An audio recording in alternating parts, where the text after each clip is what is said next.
there. HubSpot here, and welcome to my first live stream, and the first of hopefully many events under the name A Beer With. And I am thrilled to have my very first guests, one of the godfathers of YouTube science and skeptics channels on the stream. Martymer81, welcome, and thanks for accepting my invitation to this conversation.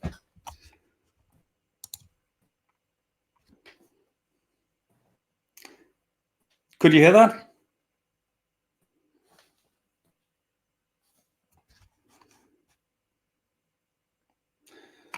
I seem to be starting out with some technical issues.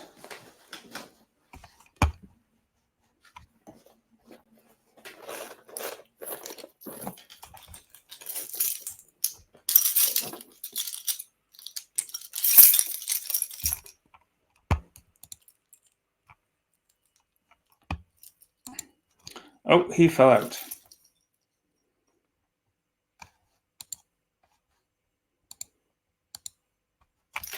Well, it starts well. I'll send him the link once more, and we'll see if it turns out a bit better.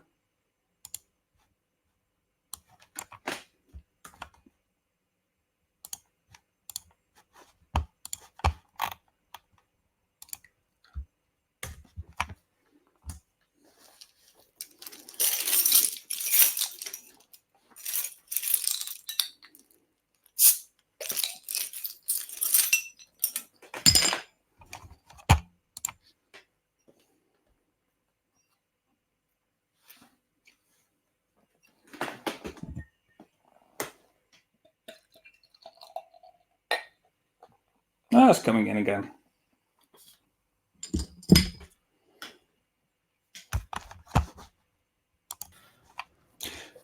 As I was saying, welcome to my channel, Martymer81.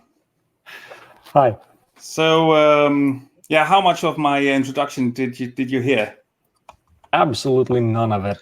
Okay. Once you hit go live, it seems like my Wi-Fi just decided to deactivate for some reason. I have no idea why. Oh well.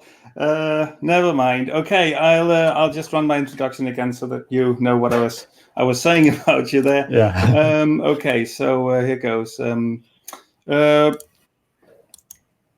I said was, welcome to my first live stream and the first of hopefully many events under the name A Beer With, and I am thrilled to have my very first guest, one of the godfathers of YouTube science and skeptics channels on the stream, Martymer81. Welcome, and thanks for accepting my invitation to this conversation. Yeah, thank you. Cool. Pleasure to be here. Yeah, well, the scope of our conversation today, and it's going to be a conversation and not so much an interview or a discussion or even a debate. I want to keep it informal, and it's regarding growing up in what is regarded as a very secular country, that would be Sweden and Denmark, that countries that still have / had state churches. So you're from Sweden, and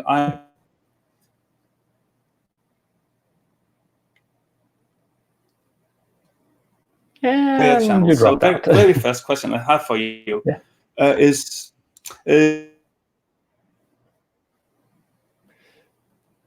laggity lag on my end.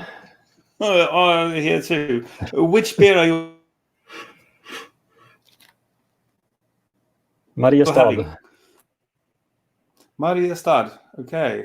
Yeah. So that's Swedish lager. Yeah. Cool.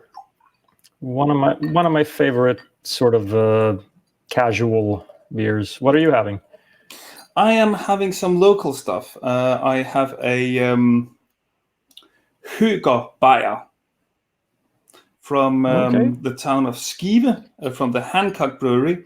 That's about 50 kilometers away. I recently moved from Copenhagen to the one of the northwesternmost towns in Denmark. It's called Thisted, and what we drink here are either brews from the local brewery or the brewery some 50 kilometers away called Hancock, and this would be from the Hancock brewery. So it's local stuff.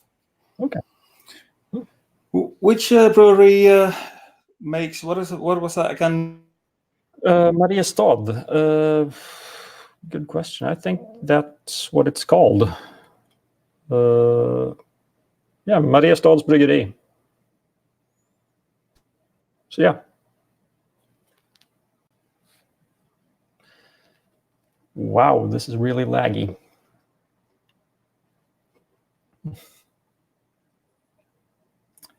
I'll just wait. Okay, cool. There we go. Cool. So, which brewery made your beer? Mariestad. That's what the brewery is called. Okay. Yeah. Okay, cool. That's like a Carlsberg. I also think it's the name of the place where it sounds like Mariestad. Obviously, stad means city, so it's probably the I don't know much about where the different beers are made. Actually, I don't. I'm not a big beer drinker. No, you don't need to be. No. Yeah, I'm more a Scotch guy actually. Ah, cool. I used to be. Not that much anymore. But when I first really got into beers, yeah. Well, okay. Let's go then. So yep. So the reason why I invited you in your last video and in the first very few minutes, it was the video about Ken Ham tweeting crap again. You mentioned that it does happen that you come across people in the street who wants to tell you the good news about Jesus. Also, you mentioned that is not so bad in Sweden. But just to grab onto that, I would say it's not as bad here in Denmark neither, but I also experience what you described there from time to time, and that's why I thought there was a conversation there. However, with a slightly different scope, and that is you and I growing up in countries that have state churches, even though our countries, Denmark and Sweden, are seen both as very progressive, but also very secular. So going right into it, which experiences did you have with growing up in Sweden and its state church? Did you ever feel that you felt the influence of the state church when you were growing up?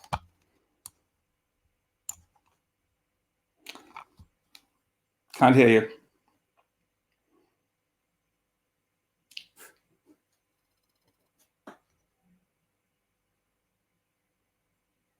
There we go.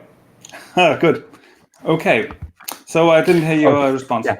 No, I didn't really notice it. I mean, it's just there was only one church that you heard about, basically. Mm. Yes, there are other churches. We have these what we call free churches. Mm-hmm. That are basically other denominations, mm-hmm. But they are tiny and you never really hear about them. Those are interestingly the ones that you usually encounter on the streets. Mm-hmm. Yeah. But the Church of Sweden basically sticks to itself and minds its own business. Mm-hmm. They are a pretty progressive church, I should say. So they're definitely not fundies. They're not creationists or anything like that. So no. They're even progressive about the whole, gay thing and mm-hmm. All that. So they're the kind of Christians that I can, coexist with and say, okay, let's agree to disagree about the whole God and the Jesus and all that stuff. But we don't have a problem, really. I understand. Yeah. Cool. But that was the only church I really knew about for a long time. That's the only church you hear about. It's except of course there are the nutters, but. You hear it's one big article about, okay, this fringe religious group has done this nutty thing, and then you never hear about it again. But the Church of mm-hmm. Sweden was when people talked about the church, it's the Church of Sweden. Yeah. Okay. Well, using myself as an example, also to come a bit closer to what I'm actually thinking of. I myself, I'm actually baptized, and I am confirmed in the Lutheran evangelical belief, which is the theology of the Danish church, and also the Swedish church, as far as I have read. And I am that because it's a very strong tradition in Denmark to get baptized and to be confirmed afterwards. Is it also a strong tradition in Sweden?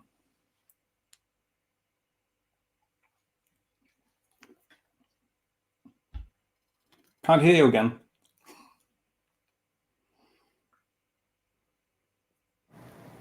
Okay.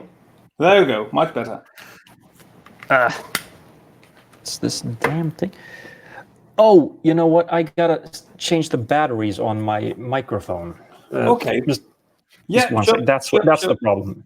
Yeah. I'll entertain about the taste of this beer in the meantime.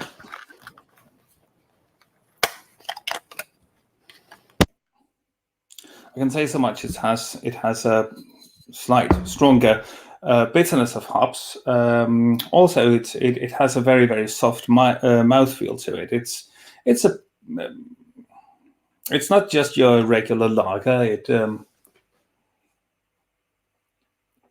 does a bit more than that. Tastes a bit more, and it has a very soft and mellow feel to the palate. Okay. Good. But could you hear my question? And the question. Baptisms. Exactly. Yeah. And it's a common tradition in Sweden as well. My parents were both baptized, both confirmed, despite being lifelong atheists. They both said, especially my mom grew up with plenty of religious influences, and later in life she basically came back and said, I was faking it all along. Okay.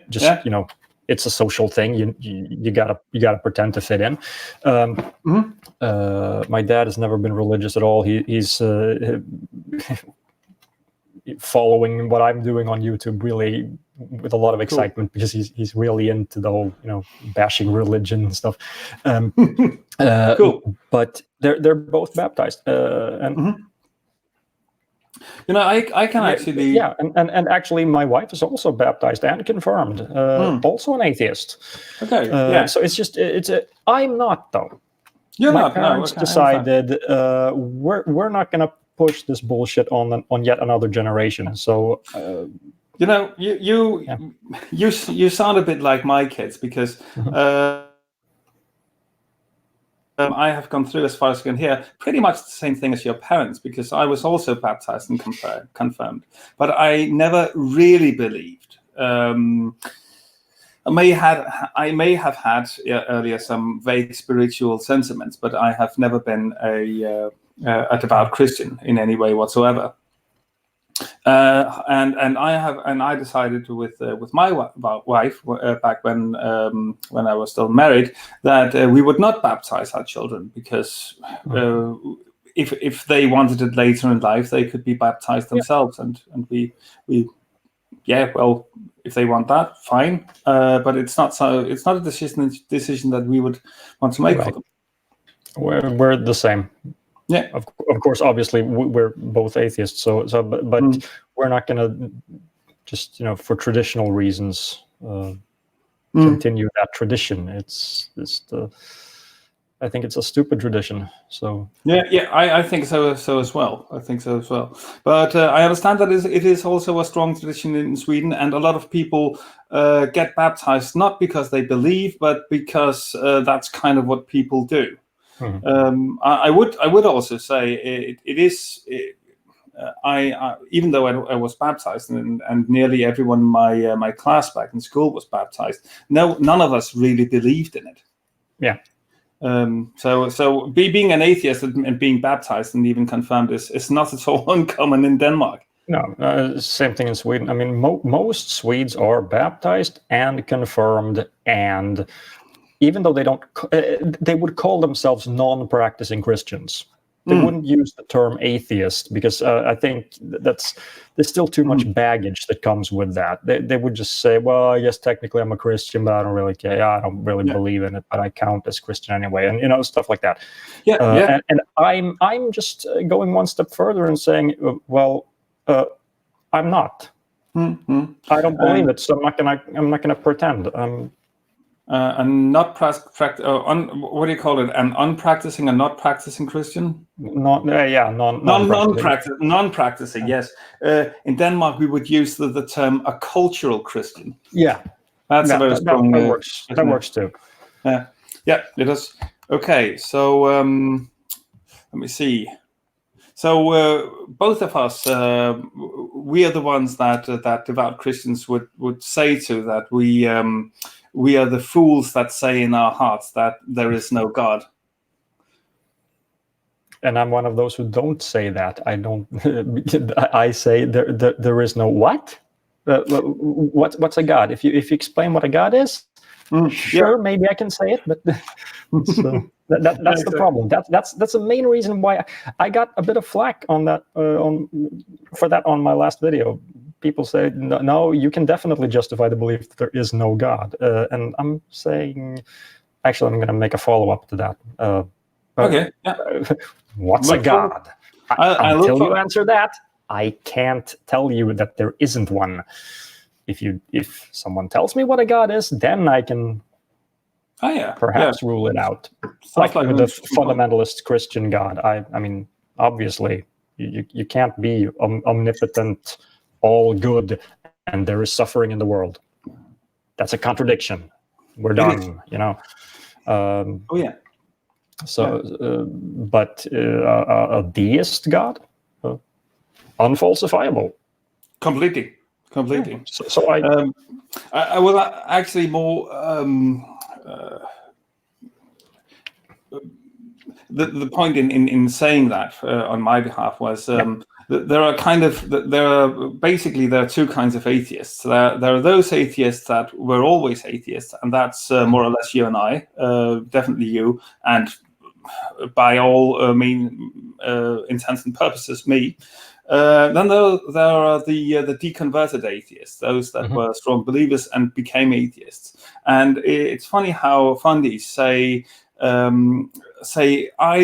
one of two things to either of these, and either they would say to us that we are the fools that say in our hearts that there is no God, even though, as you said, you don't necessarily say that, but Christians would say that we say that, but deep down we know that God exists.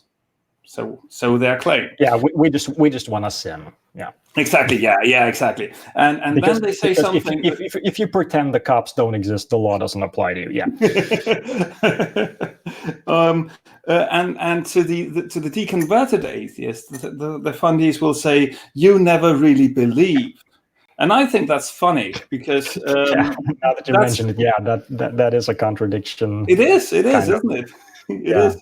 So everyone believes. Oh, you never really believe, but everyone believes.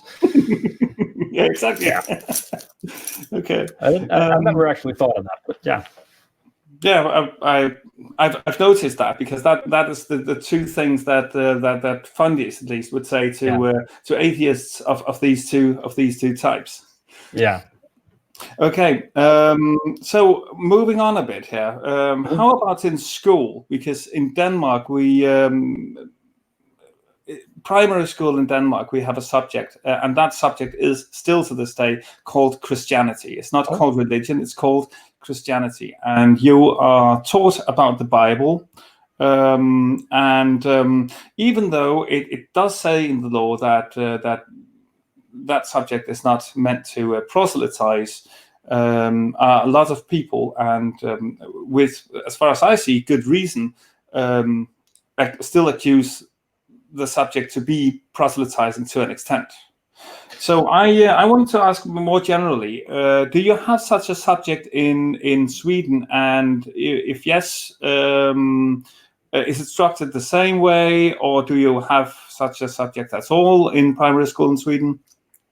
We have a subject called religion, which when I was in like first, second, third grade, around there, it was Christianity that was taught, but technically the subject was religion. And in higher classes, we started looking at other religions as well, Judaism and Islam and Hinduism. I think it was a little bit of Buddhism, the big world religions, essentially. And in high school, it's very much about comparing different religions. Yeah. We have in high school, it's also called the gymnasium here. Yeah. I had a conversation with Neil, the 604 atheist, about. I was featuring in his deconversion stories. He was very surprised that it said that high school here was called gymnasium. Yeah. I call it high school, but it's the same thing here. Yeah. Cool. Anyway, but that was. In high school, it's also called religion, and it is also very, very comparative here. So there's really no issue there. On the contrary, I think that was a very interesting subject. To me, it was actually so interesting that I went to university and studied religion. So so because I feel that if I was ever indoctrinated with Christianity, it actually happened in school, because depending on the teacher that we had in the subject of Christianity, we were more or less told Bible stories as if they were some kind of historic lessons. We weren't told before we heard about Moses, for example, splitting the Red Sea, that this is just a myth. No one would say that before telling the story. Also, we would sing psalms. We were taught how to say the generic Christian prayer, Our Father. Yeah. And I specifically remember my teacher saying, if you would like to, you can fold your hands while we do so. Okay. So that's not my experience. Okay. My experience was basically my teacher. I'm pretty sure she was a believing Christian, but the way she introduced Bible stories, I thought it was really well done, because she presented it more like a fairy tale. She didn't say whether it was true or not. She just told the stories and waited basically for someone to object and say, wait a minute, is this for real, or something like that? And, well, cool. It doesn't really matter. You're just supposed to know the story. Okay, yeah. And I really liked that approach to it, because it was taught from this non-confessional sort of standpoint. It doesn't matter if you believe it or not. You're supposed to know the story. And so when someone mentioned, hey, God doesn't exist, it's just made up. Well, in this story, he exists. Oh, okay. And I had no problem. And I actually thought the stories were pretty fascinating, almost a little too fascinating, actually, because she made, if she was a Christian and trying to proselytize, she did a really terrible job, because she made it so interesting that at age 8, I actually read the Bible. Right. Definitely an atheist. Oh yeah. That's funny. Halfway through Genesis, I this is not the story she told. Whoa, what about this slaughter here? And whoa, this God is being a dick here. Why didn't she tell us about that? And, what? This is stupid. And it had insulted, halfway through Genesis, my 8-year-old intellect had been thoroughly insulted to the point that, I was definitely an atheist. Wow. Well,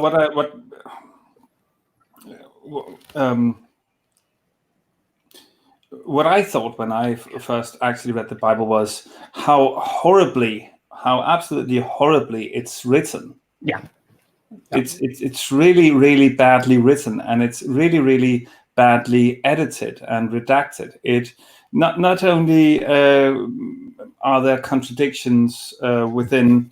I mean, if you look in one story in the Bible and then another in the other end of the Bible, I mean, in the same books, book, they're huge. They're huge. Contradictions. For example, the story Genesis 1 and 2. Yeah. That's just to start out. That's a fantastic example. Of course, that's the obvious one. One that is a little less known is the story of Ishmael.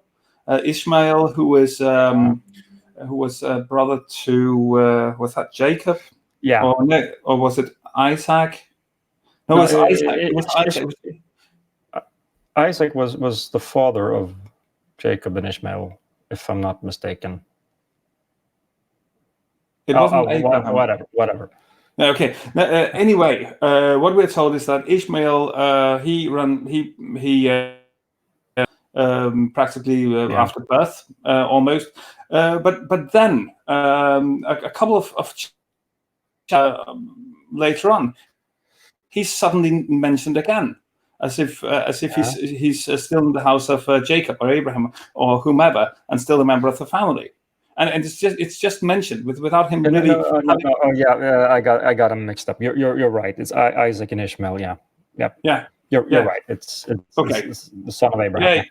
Yes, and he suddenly reappears for no reason whatsoever. But suddenly he reappears as if he was still a member of the family. Yeah. Which I don't remember that.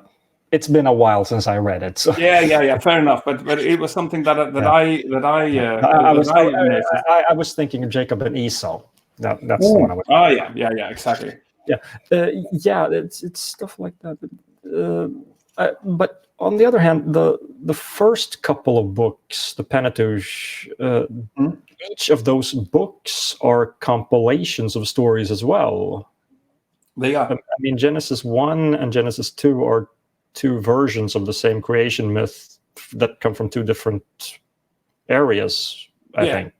And that's why they had one guy, they had Abraham and Abram, who had to be combined into one character so that two tribes could agree or something like that. I have to admit, I don't know the details of that story, but it sounds probable. Yeah. Okay, so moving on, we had a bit about baptizing and confirmation in Denmark. In the 7th grade, it was when I went to school. Now it's the 8th grade, but actually, the preparation for confirmation is actually part of going to school in Denmark. Which means in the 7th grade we didn't have the subject of Christianity, but every week we had 2 hours of confirmation preparation, where the priest who was going to confirm us taught the things we needed to know to be properly confirmed. Is there anything like that in Sweden? No. Okay. I'm pretty sure that would be illegal, actually.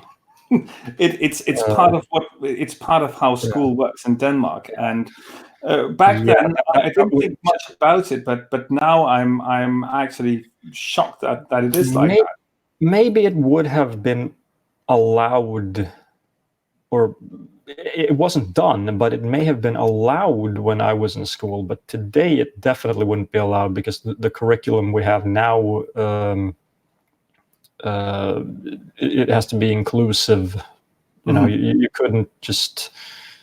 It wouldn't work with people of different religions, because Christianity has, Islam is growing, and how many kids would they can't graduate because they can't participate in that. No, you'd have to give them Yeah, well, Islam's equivalent instead. And what? Yeah, well, Then along comes a Hindu, and one important detail. It was not a subject that was needed to graduate or anything like that. It was only the fact that the school was actually providing resources so that those that wanted to be confirmed got confirmed. There was a girl in my school that, for some reason that I don't know, however, she was not confirmed, and she did not participate in that. I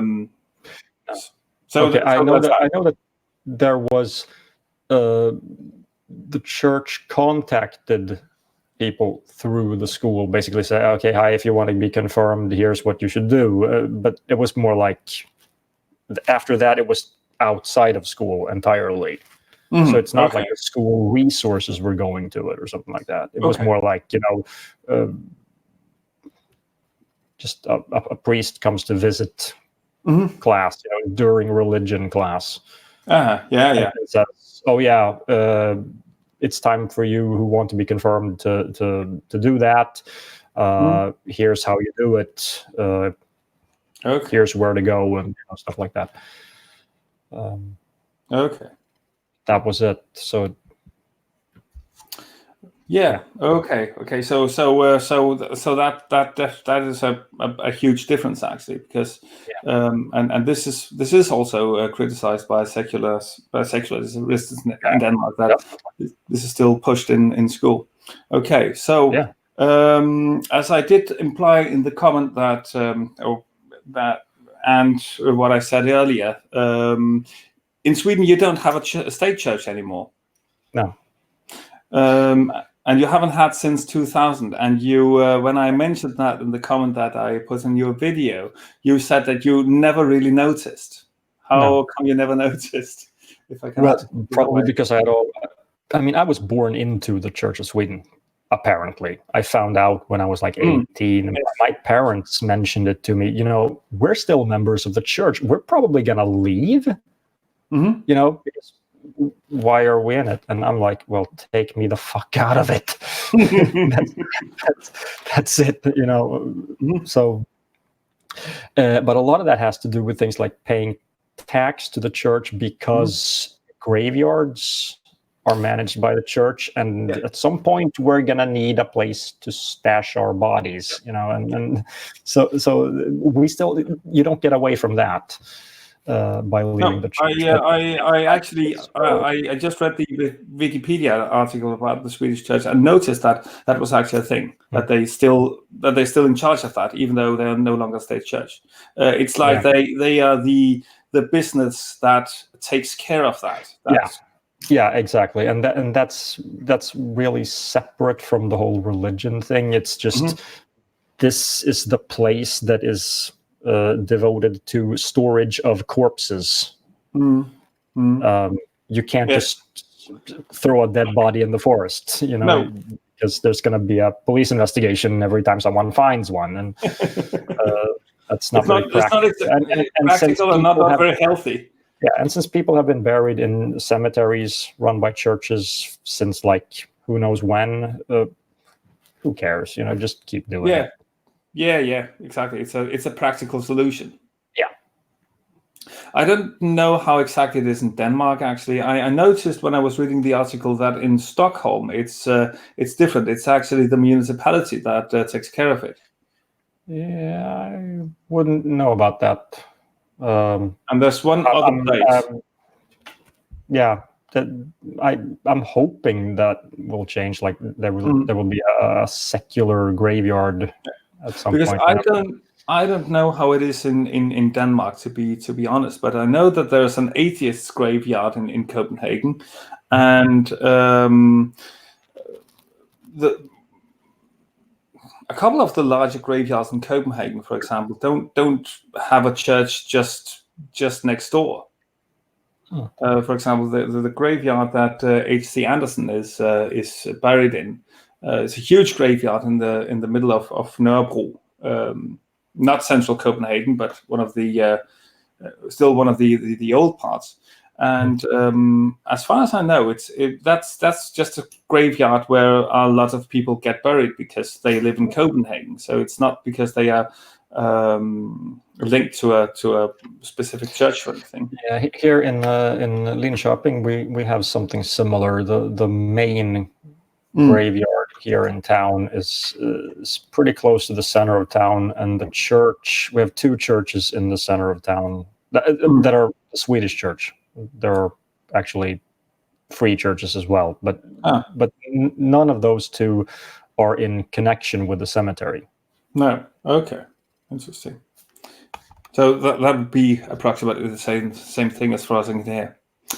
Okay. So just running through some other facts about the Danish church. We still have a state church, and in case you didn't know, we have the Danish priests are actually official clerks or public servants. So they get their wages from the state, from funds provided by the whole population. This is also quite an issue here. I don't know. Do you know if it was like that earlier on? Because as far as I can see now, all the priests, the Swedish priests' wages are financed through church taxes, which only members of the church pay. Yeah, I think that's how it has been for as long as I know, anyway. Okay, cool. Also, the Danish church is, as far as I know, to a wide extent, also responsible for burying people, which can be practical, as we were discussing earlier. But also, every newborn person in Denmark is actually registered not into the church, but by the church, which means the Danish church is the institution that takes care of accounting newborns. Okay, here it's the tax collection agencies. I don't know if that's actually better. It is. Well, it's secular anyway. Yeah, it is. It is indeed. And it helps with the tax cheats and stuff like that. You know, if you're born, you're registered.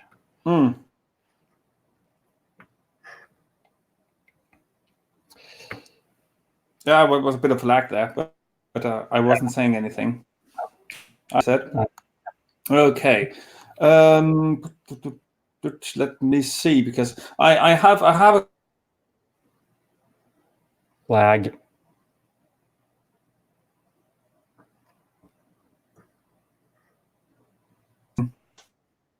So what I was saying is, yeah, I noticed. I got the stream here on my screen, so I can see when it lags. Also, I can hear my computer starting the coolers are blasting off every time that happens. Oh. So I know about approximately when. Okay. Anyway, I got a couple of ball points. We'll run through them, see if we want to continue anymore. But actually, I only have a couple left here. After the church, the state church was ditched, so to say, has religiosity and the upcoming of small cults went rampant in Sweden. I don't know, but that's what I'm afraid will happen. I haven't really noticed it, but that is something that I am concerned with, that, because when we had a state church, and like I said, that was the church, and now it's here. Pick one. That's not necessarily a good thing, because most of those are run by morons. And you know, look at well, let's go to the home of all crazy, the other side of the Atlantic. No state church in the U.S. How many churches are there? What different denominations? How many of those have university-educated priests? Oh, they have pastors, preachers, ministers. How do you become that? Well, you sign up for something on a website. Congratulations, you're ordained. Yeah. These are idiots who are just good at speaking, and they're running their own religion. Yes. And that doesn't happen when you have a state church that actually requires priests to go to university and study not just theology, but also the history surrounding it, and learn about how the Bible was written, and stuff like that. Yes, yes, and it is an argument that I hear a lot, and I also agree to many of the criticisms, but also there are also issues. There are also issues with having a state church, as far as I can see, because if you're a state church, you are not a truly secular nation, as far as I can see. No, that's true. Unfortunately, what country has a totally secular population? None, as far as I know. That's the problem. I think it's not an easy. It's not black and white, I think. No, I don't think so neither, not at all. However, I would say I don't think it is fair, on the other hand, to compare a country that loses its state church, Sweden in this case, to the United States, because Sweden has a lot of other. There are a whole lot of other differences between the United States and Sweden. Definitely. And I wouldn't be so concerned that religiosity would run rampant in Sweden, because in Sweden you also have a good education system, first of all, and that would hold people back. And you have a strong tradition, just like in Denmark, for rule of law. And I didn't mean I was afraid that it was going to go nearly as bad, but I would expect cults to appear more frequently. That doesn't mean I think they would become as big a problem, but just them being there is a problem, I think, and that's something we'd have to deal with. And I don't really know how. I mean, obviously education, but not everyone wants to listen. And no, you're right. We know that there will always be people who are drawn to crazy religions that say what you want to hear. Yeah, you're right. Still, I don't think that a state church necessarily is preventing that neither, because we've had a couple of examples with rather extreme cults here in Denmark. So I think mitigates more than prevents. Sure. Just to say that a state church is not neither a definite solution to the obvious issue that can arise when a state church is dismantled. However, I was actually looking at a bit of statistics. I was looking at the membership. Sorry, membership, of course. The membership statistics of the Danish and the Swedish church, and I did notice that it's actually quite an interesting statistic to look at, and I've added links to it in the description. And the one statistic for the Swedish church actually exists on the Wikipedia page of about the Swedish church, which shows pretty much exactly the same decline in church membership as the Danish church has. You're consistently 1% less than the Danish church until 1999, and then it kind of takes off. Then suddenly it drops heavily in Sweden, while in Denmark the same decline just continues. And I thought that statistic was very interesting, because it seems to have had an influence on the membership rates. We had already, me and my family had already left by then, so that's probably why I didn't care. But it could be that when we ditched the state church, that's when a lot of people noticed, what, I'm a member of a church? Why? I never signed up for this. No, I'm out, and that's when a lot of people left. And of course, you also have the fact that now people are no longer born into it. So when people die, those aren't being replenished. Oh yeah, because and that would explain the continuing decline, because it's if it was only people realizing that when they were a member of a church that they didn't want to be, and then yeah, exactly. So yeah, that would explain the rest of the drop as well. Yeah, it would.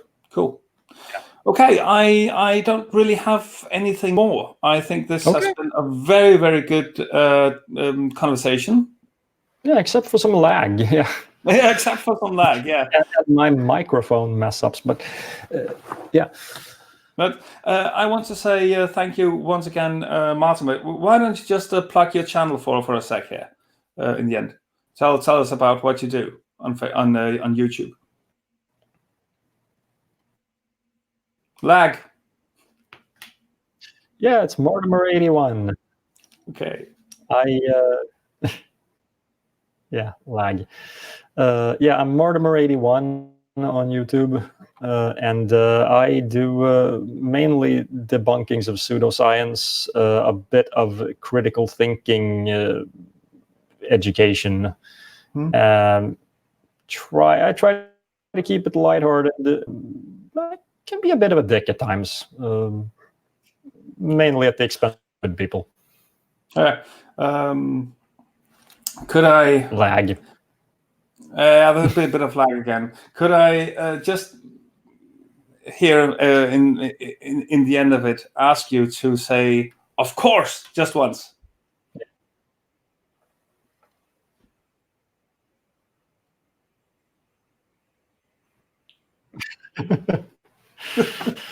Dropped out. Of course. Fantastic. Cool. Thank you very much, and good night. Yeah, good night. Good night. See you. Bye.